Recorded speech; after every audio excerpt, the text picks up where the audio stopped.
So now we're in the final video of writing this assignment where we are going to discuss the conclusion, so chapter 6.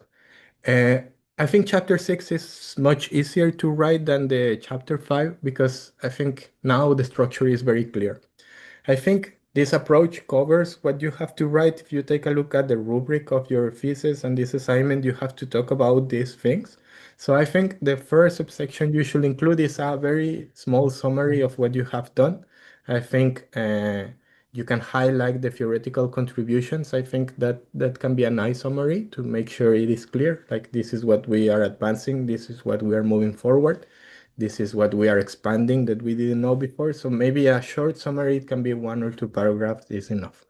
Second, limitations. This is a very important part because maybe you have already realized limitations. Like in our case, in this assignment, of course, we interview only 2 people, so that's not a lot of people. That's a limitation. We didn't include other methods like uh, focus groups.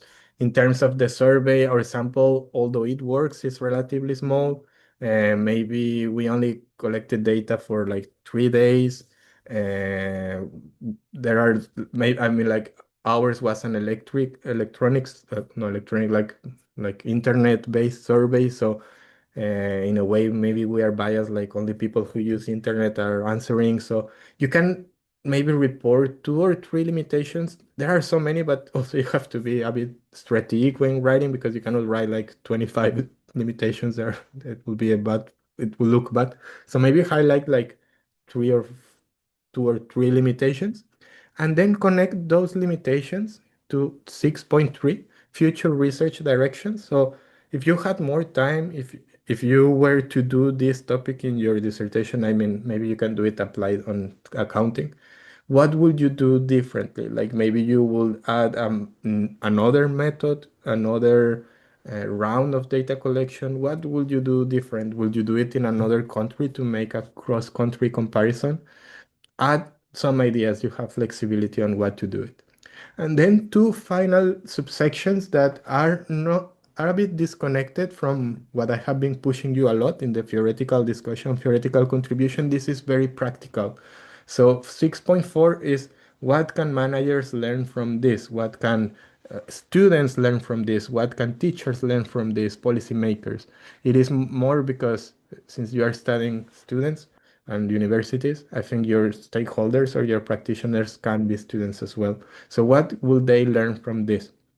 And finally, this is because in the rubric of the thesis, this has specific sections, societal implications. In my way, it's very similar to practical implications, but it's more like a higher picture.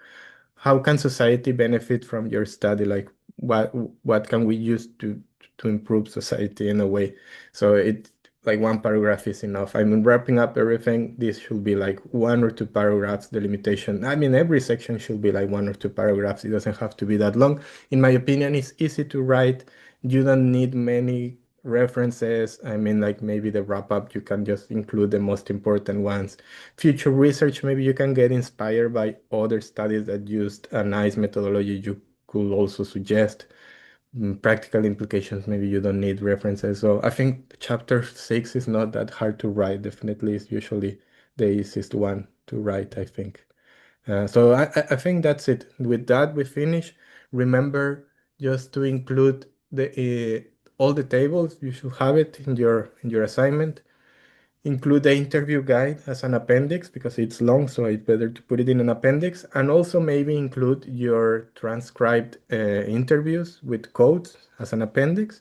And I think your data structure should be included, but not as an appendix, but maybe as a figure because it's very important. So also include the appendix.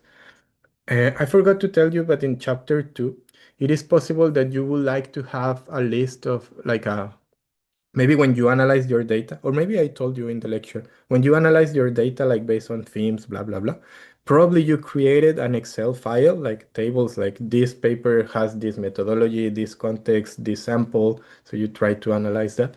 You can also include that as an appendix, like as an appendix of the analysis of the literature that you did. But I think we are done. This is really the last video. Now you can finish this assignment, and also if you follow the same structure, the same idea, the same logic, you can also write your thesis. So that's it. We are done.